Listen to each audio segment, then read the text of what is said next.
Hello everyone, I welcome to all of in this class. आज मैं यहाँ पे द गंगा चैप्टर को डिस्कस करूँगा, उसको one by one line to line आपके साथ एक्सप्लेन करूँगा। इसके पहले मैं पार्ट वन में अपलोड कर चुका हूँ, उसकी जो ग्लोसरी है, वर्ड मीनिंग वगैरह, उसको आप अच्छे से देख लें। क्योंकि आप अगर उनको अच्छे से देख पाएंगे तो फिर यहाँ पे आप अच्छे से इस चैप्टर को समझ पाएंगे। तो चलिए विदाउट एनी डिले शुरू करते हैं।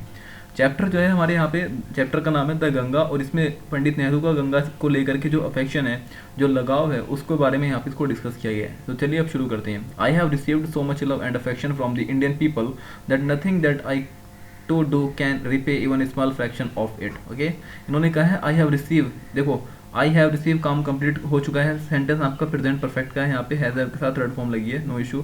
सो मच लव एंड अफेक्शन, यानी कि मुझे मिला है भारत के लोगों से बहुत ज़्यादा प्यार और affection. From the Indian people, किससे? भारत के लोगों से। दैट नथिंग, जिसका कुछ भी, that I do can repay, जिससे कि मैं बिल्कुल भी उसका कुछ हिस्सा भी रिपे नहीं कर सकता। इवन ए स्मॉल फ्रैक्शन, एक छोटा सा हिस्सा भी मैं उसको वापस नहीं कर सकता। Indeed there can be no repayment, और सच में इस चीज़ का कोई रिपेमेंट नहीं हो सकता। जो भारत के लोगों ने उनको प्यार और अफेक्शन दिया है, प्यार और इज्जत बख्शी है, उसका तो वो कोई भी रिपेमेंट नहीं कर सकते। ऑफ सो प्रीशियस थिंग, इतनी जो प्यारी चीज़ उन्होंने दी है, जिसको आप अफेक्शन के नाम से जानते हैं। कहने का मतलब ये है यहाँ तक कि पंडित नेहरू को यहाँ के लोगों ने बहुत ज़्यादा लव, अफेक्शन जो दिया है, चाहे वो किसी भी तबके, किसी भी समाज का क्यों ना हो, सबने पंडित नेहरू जी को एक अच्छी रिस्पेक्ट दी है। तो उस रिस्पेक्ट को वो कभी भी रीपे नहीं कर सकते। कोई उनसे कहे कि आप इसको रीपे कर दें, नहीं कर सकते, ठीक है।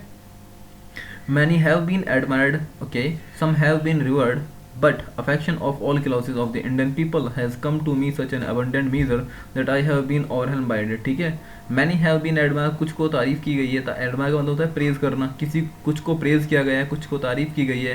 And some have been rewarded, और कुछ को सम्मानित किया गया है। But the affection of all classes, लेकिन ऑल क्लासेस यानी कि सभी लोगों ने, सभी धर्म और सभी जाति के लोगों ने जो मुझे एक अफेक्शन दिया है ना, इन सच अबंडेंट, इतनी बड़ी मात्रा में, क्वांटिटी में दिया है, that I have been overwhelmed by it, और क्योंकि मैं इसको पा करके क्या हो गया हूँ, बहुत ज़्यादा ओवरवेल्म, यानी कि बहुत ज़्यादा खुश हो गया हूँ, हद से ज़्यादा खुश हो गया हूँ। यानी कि हर एक सोसाइटी के हर एक तबके ने उनको इतना ज़्यादा अफेक्शन दिया है, चाहे उनकी अच्छी आदतों को देख करके या फिर कुछ भी व्हाट्सएवर जो लोगों को अच्छा लगा हो उस टाइम पे, उन चीज़ों को देख करके इन्होंने कहा था। I can only express the hope that in the remaining years, मैं सिर्फ एक होप को एक्सप्रेस कर सकता हूँ, उम्मीद कर सकता हूँ कि जो मेरे बचे हुए साल हैं, आई मे लिव, जिनमें कि मैं रहूँ, I shall not be unworthy of my people and their affection, कि जो मेरा बचा हुआ टाइम है ना यहाँ पर टेन्योर की, वो भी मेरा ऐसे ही रहे जैसा कि अब है। ऐसा ना हो कि बचे हुए टाइम में लोग बाग मुझसे किनारा काट लें, ऐसा ना हो कि लोग जो अभी भी अफेक्शन मुझे दे रहे हैं, जो अभी भी मुझे लव करते हैं, मैं उसके काबिल अभी भी रहूँ, जो मेरा रिमेनिंग टाइम यहाँ पर रहने वाला है। To my honourable comrades and colleagues, मेरे जो वो कलीग्स और कॉमरेड जो मेरे साथ पढ़ने वाले थे, मेरे साथ के काम करने वाले मेरे दोस्त थे, उनके लिए भी क्या है, I owe an even deeper depth of gratitude, we have been joint partners in great undertakings and have shared the triumph and sorrow which इनवाइटेबली accompany them. इन्होंने अपने दोस्तों के बारे में भी कहा है कि देखो दोस्तों, आपके लिए भी मेरा बहुत बड़ा ग्रेटिट्यूड है, ठीक है, मैं आपके लिए बहुत ज़्यादा ग्रेटिट्यूड व्यक्त करता हूँ। रीज़न क्या है कि हम जो है ना, सब एक साथ मिलकर के पार्टनर रहे हैं बड़े बड़े कामों में, ग्रेट अंडरटेकिंग्स, अच्छे अच्छे कामों में। एंड हमने एक साथ अपनी हार को, अपनी जीत को एक साथ हमने फॉलो किया है, एक साथ उसको शेयर किया है। विच इनवाइटेबली कंपनी दैम, जो कि हमारे साथ इनवाइटेबली, अनिवार्य रूप से साथ साथ रही थी, यानी कि वो हमारी कामयाबी, हार, जो कुछ भी थी, कामयाबी हो या फिर यू कैन से नाकामयाबी हो, जो भी चीज़ें हमने इन्जॉय की हैं वो साथ साथ शेयर की हैं। तो मैं अपने दोस्तों के लिए भी इस चीज़ को बिल्कुल थैंकफुल कहूँगा, क्योंकि ऐसे दोस्त होते हैं आज के टाइम में कि अगर आप सक्सेस हैं तो ठीक है, और अगर आप कुछ थोड़े से फ्लॉप हो गए तो क्या बोलते हैं, ठीक है टाटा बाय बाय। तो लेकिन इनके दोस्त काफ़ी अच्छे थे, तो अपने दोस्तों के लिए भी इन्होंने कहा है। तो इतना इन्होंने यहाँ तक अफेक्शन बताया है लोगों के लिए और दोस्तों के लिए। इसके बाद इन्होंने ये लिखा कि when I die I should like my body to be cremated if I die in foreign country. पहले यहाँ तक पढ़ते हैं। इन्होंने कहा कि देखो, इंसान तो अमर नहीं है, मरने मरना है। व्हेन आई डाई, जब हमें मरना है, I should like my body to be cremated, मैं चाहता हूँ कि मेरी बॉडी का दाह संस्कार, अंतिम संस्कार जैसे भी होता है वो किया जाए, क्रीमेटेड किया जाए। अगर मैं किसी फॉरेन कंट्री में मरता हूँ, ठीक है, कंडीशन है, तो मेरी जो बॉडी है ना वो क्रीमेटेड कर देनी चाहिए वहीं पे। ऐसा नहीं इंडिया लेकर के आएंगे हम ये करेंगे, वहीं पे आप क्रीमेटेड कर सकते हो, लेकिन आपकी जो, मेरी जो ऐशिश होगी ना, वहाँ पे राख जो होगी जलने के बाद जो होती है, उसको आपको इलाहाबाद लेकर के आना होगा, और उसमें से कुछ हैंडफुल, यानी कि एक मुट्ठी भर जो राख होती है वो आपको गंगा में डालनी होगी, उसका काफ़ी मेजर पोर्शन, और जो बड़ा हुआ और जो यहाँ पे बचा हुआ मेजर पोर्शन होगा उसको कहाँ पे डिस्पोज करना है, उसको डिस्पोज उस मैनर में करना है जैसे कि मैंने अभी आगे जाके बताऊंगा आपको, ठीक है।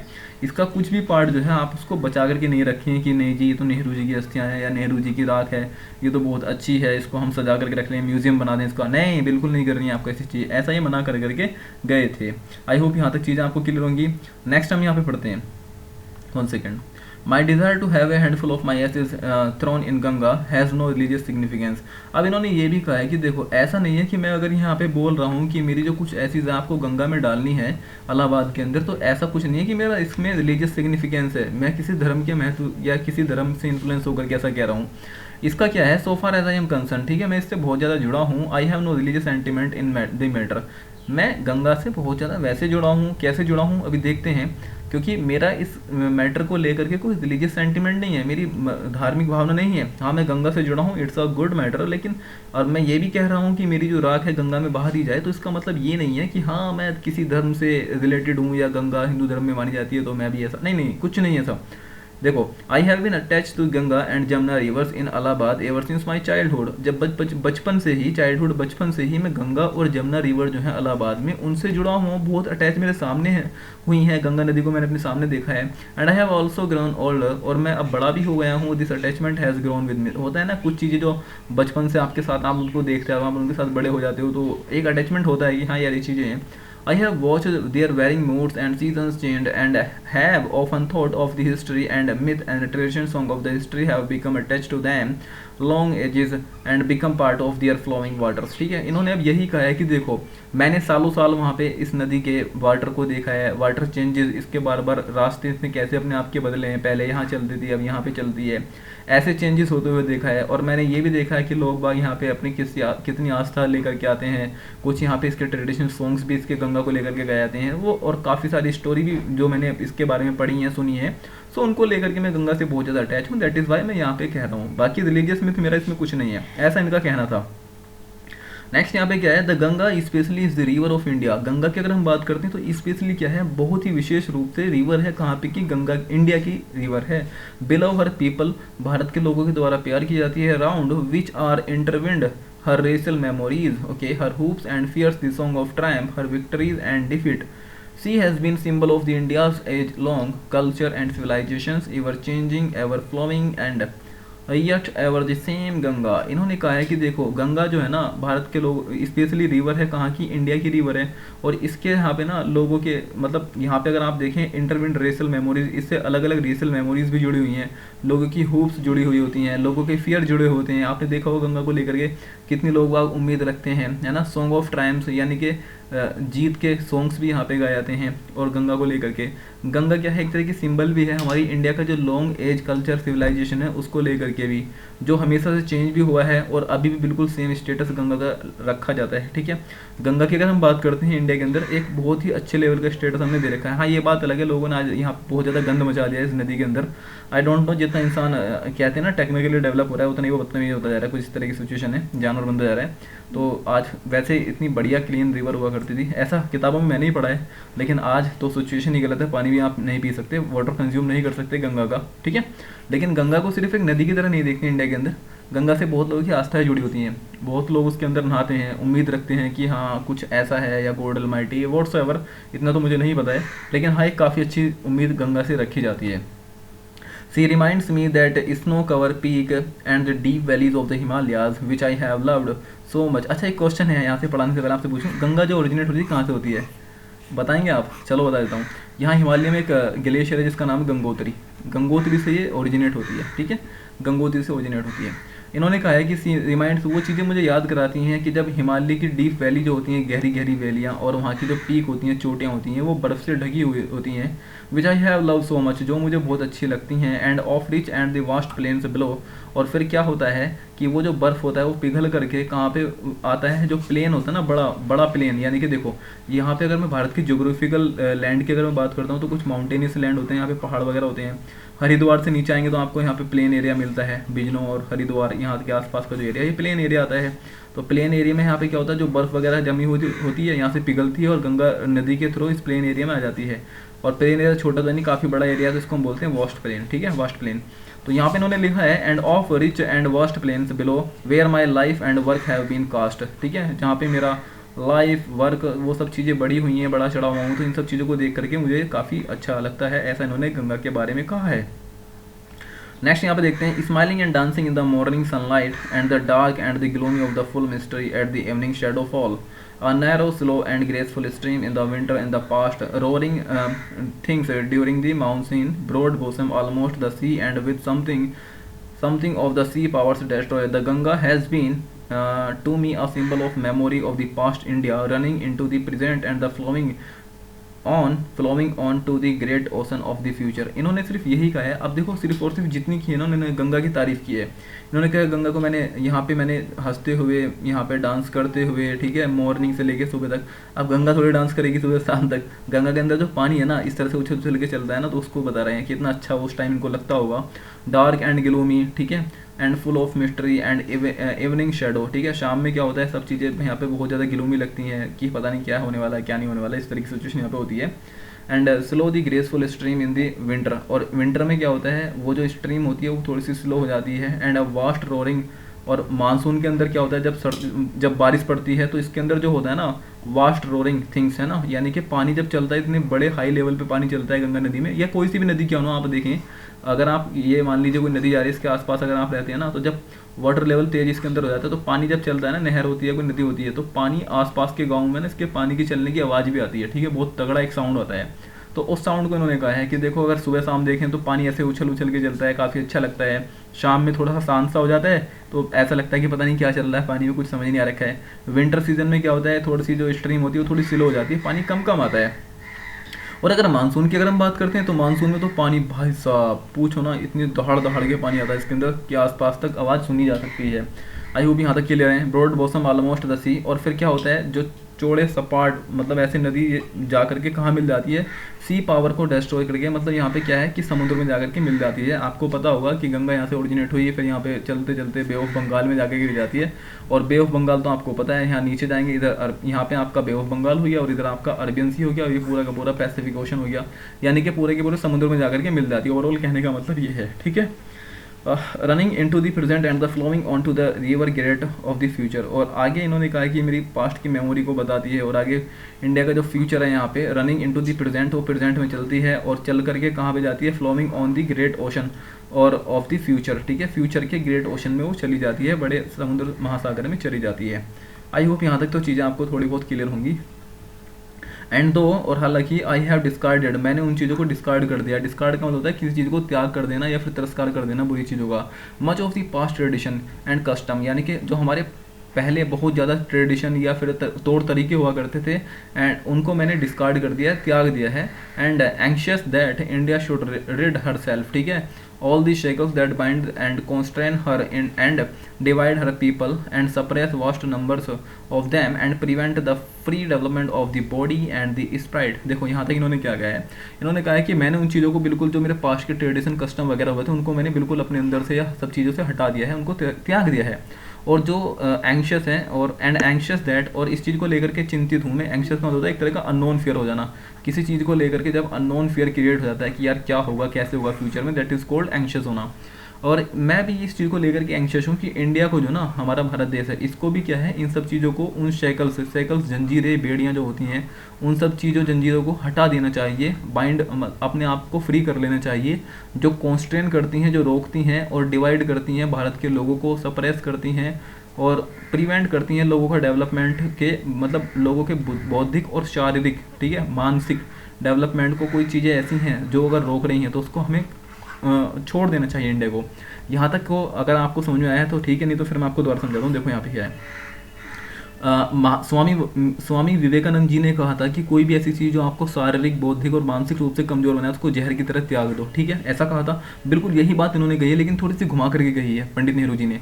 इन्होंने कहा है कि मैंने अपने अंदर से जो बुरी चीज़ें थी, जैसे मेरे पास्ट के कल्चर वगैरह ट्रेडिशन जो थे वो मैंने त्याग दिए हैं, उनको गिव अप कर दिया है।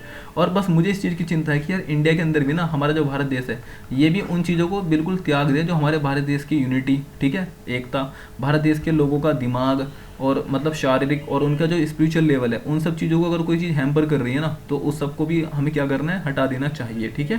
सप्रेस कोई चीज़ अगर सप्रेस कर रही हैं, लोगों का डेवलपमेंट को रोक रही हैं, ठीक है, तो या कोई ऐसी जंजीरें पुराने कस्टम है हमारे कि नहीं आप ऐसे नहीं कर सकते, जैसे लड़कियां पढ़ने नहीं जा सकती, ऐसे ऐसे इस तरह के जो हमारे कस्टम होते हैं, इन सबको ट्रेडिशन होते हैं, पास्ट कस्टम ट्रेडिशन, इन सबको हमें क्या करना चाहिए, अपने आप को फ्री करा लेना चाहिए इन सब चीज़ों से, ठीक है। ऐसा ये इंडिया के बारे में इन्होंने कहा था। Though I seek all this yet I do not wish to cut myself off from the past completely. हाँ, हालांकि ये सब चीज़ें मैंने की हैं, दो आई सीक ऑल दिस, मैंने ये सब चीज़ें की हैं, ढूंढी हैं अपने आप में, yet I do not wish to cut myself off from the past completely, लेकिन फिर भी मैं अपने आप के पास्ट से कम्प्लीटली अपने आप को कट ऑफ नहीं कर सकता। यानी कि देखो, कहने का मतलब ये क्या है कि आप अपने पुराने रीति रिवाज जो गंदे हैं ना, उनको हटा सकते हो, लेकिन आप कहोगे नहीं नहीं हम तो रीति रिवाज हटाते, हमारे जो पूरे के पूरे कस्टम है सबको हटाएंगे, नहीं, कुछ कस्टम तो अच्छे हो सकते हैं ना, जो अच्छे हैं उनको फॉलो करो और जो बुरे उनको हटा दो, सिंपल सी बात। तो इन्होंने ये कहा है। आगे इन्होंने लिखा है, I am proud of that great inheritance that has been and is ours and I am conscious that too I like and all of us I am link in an unbroken chain which goes back to the dawn of the history and in a memorial past of the India. अब again इन्होंने कहा है कि मैं इस चीज़ को लेकर के बहुत ज़्यादा प्राउड फील करता हूँ कि मैं एक ऐसी इनहेरिटेंस यानी कि एक ऐसी सभ्यता का पार्ट रहा हूँ, यानी कि जहाँ पे मतलब अनब्रोकन पार्ट का, यहाँ पे हिस्ट्री का पार्ट रहा हूँ जो immemorial past of the India को दिखाती है। यानी कि अब इन्होंने अपने आप को खुश अपने आप को तारीफ़ किया कि मुझे प्रिविलेज है कि मैं इंडिया में यहाँ पे बोर्न हुआ हूँ, ठीक है, अनब्रोकन चैन ऐसे लोगों के साथ यहाँ पे रहा हूँ जिसकी डाउन हिस्ट्री यहाँ पे रही है। The chain I would not break, ठीक है, यानी कि वो चैन को मैं नहीं तोड़ने वाला। For I treasure it I seek inspiration from it, ठीक है, इसके ट्रीजर के लिए मैं इससे इंस्पिरेशन लूँगा, बल्कि as witness of this desire of mind, ठीक है, and as my last homage to India's culture inheritance I am making this request that a handful of message. इन्होंने कहा है कि देखो, अब पास्ट के लेकर के लोग हमें ना भूल जाएं, एंड आई एम, देखो यहाँ से 1 second, treasure it and seek inspiration from it, और इससे मैं इंस्पिरेशन लूँगा, एंड एज विटनेस, और एक गवाह के तौर पर, ऑफ दिस डिज़ायर, मेरी ये इच्छा होगी, ऑफ माइंड इच्छा, ऑफ माइंड डिज़ायर, यानी कि मेरी इच्छा होगी, and as my last homage, और जैसे कि मेरा लास्ट होमेज रहेगा, यानी कि होमेज का मतलब होता है एक तरह का श्रद्धांजलि देना किसी चीज़ को, टू इंडियाज़ कल्चर इनहेरिटेंस, और इंडिया के कल्चर को लेकर के, आई एम मेकिंग द रिक्वेस्ट, मैं एक ये रिक्वेस्ट कर रहा हूँ कि मेरी जो एक मुट्ठी भर राख जो होगी उसको आपको गंगा में डाल देना है, और जो फिर गंगा में डालने के बाद आगे कहाँ तक जाएगी, वो जाएगी ग्रेट ओशन, बड़े बड़े समुद्र तक चली जाएगी, वॉशेस इंडिया शोर, और जो कि इंडिया के तटों को धो देगी। देखो, समुद्र में पहुंच जाएगी यहाँ पे ओशन में, और अगर ये हम मान के चलिए हमारा भारत देश का फिगर है, तो यहाँ पे आपका ईस्टर्न घाट वेस्टर्न घाट आपने पढ़े होंगे ज्योग्राफी के अंदर, ठीक है, तो ये यहाँ तक जा करके जो हमारे यहाँ पे गोवा हुआ, जो हमारे कुल मिला करके जितने हमारे यहाँ पे जैसे समुद्र के किनारे बसे हुए स्टेट हैं, है ना, तमिलनाडु, गोवा, केरला, कर्नाटका, वो सब, तो वहाँ तक जा करके जो उनके किनारे हैं उनको ये वॉश कर देगी, ठीक है। क्या क्या वॉश करेगी, इनकी बॉडी की राख, ठीक है, इन्होंने ये कहा था। आई होप यहाँ तक चीज़ें क्लियर होंगी। नेक्स्ट है यहाँ पे, the major portion of my ashes, यानी कि मेरी राख जो है उसका बहुत बड़ा हिस्सा जो है उसको आपको डिस्पोज कर देना है, otherwise I want to these carried up into high. अब इन्होंने कहा है देखो, कुछ हिस्सा जो है मेरी राख का, मान लीजिए इतनी बड़ी राख है, तो इसमें से कुछ हिस्सा जो है वो आपको नदी में डाल देना है, बाकी का जो रिमेनिंग पार्ट है इसको एयरफोर्स में ले जा करके, एयरफोर्स कह रहा हूँ सॉरी, इसको एरोप्लेन में ले जा करके एयर के थ्रू आपको इसको स्कैटर करना है। कहाँ पे स्कैटर करना है, जो हमारे यहाँ पे भारत के फील्ड होते हैं, किसान होते हैं, किसानों के खेत जो होते हैं, उसमें जा करके आपको मिला देना है, ऊपर से गिरा देना है। इससे क्या होगा कि जब वो टॉयल करेंगे खेत के अंदर, मेहनत करेंगे, तो जो मिट्टी है ना, उस मिट्टी के साथ मेरी राख क्या हो जाएगी, वो मिंगल हो जाएगी, मिल जाएगी, अच्छी तरह से घुल मिल जाएगी, और जिससे कि देखो, मैं दुनिया से तो जा सकता हूँ लेकिन भारत की मिट्टी में हमेशा के लिए मिल जाऊंगा, इंडिस्टिंग्विशेबल, यानी कि बिल्कुल एक ऐसा पार्ट जो कभी अलग ना होने वाला हो, that is called indistinguishable part, ठीक है। और इंडिया का मैं एक तरह का अभिन्न अंग बन जाऊंगा, इंडिया से कभी बिल्कुल नहीं हटने वाला हूँ। ये ऐसा इन्होंने जाते जाते कहा था, ठीक है। I have written this will and testament in New Delhi, इन्होंने नई दिल्ली के अंदर इस टेस्टामेंट अपनी इच्छा को लिखा है। कब लिखा है, 21 डे ऑफ द जून के 21 जून को, यानी कि 21 जून को इन्होंने ये लिखी है। और कब लिखा है, इन द ईयर 1945, ठीक है, 1954, तो 1954 में इन्होंने ये बात अपनी लिखी है। आई होप यहाँ तक चीज़ें आपको क्लियर होंगी। इन केस अगर कोई डाउट है तो आप बता सकते हैं। पार्ट 3 में इसके अंदर नेक्स्ट पार्ट में लेकर के आऊँगा, जहाँ पे मैं इसके MCQs, फिलर्स और क्वेश्चन आंसर कैसे अटेम्प्ट करते हैं वो सब चीज़ें आपको सिखाने वाला हूँ। सो आज के लिए इतना ही, थैंक यू सो मच।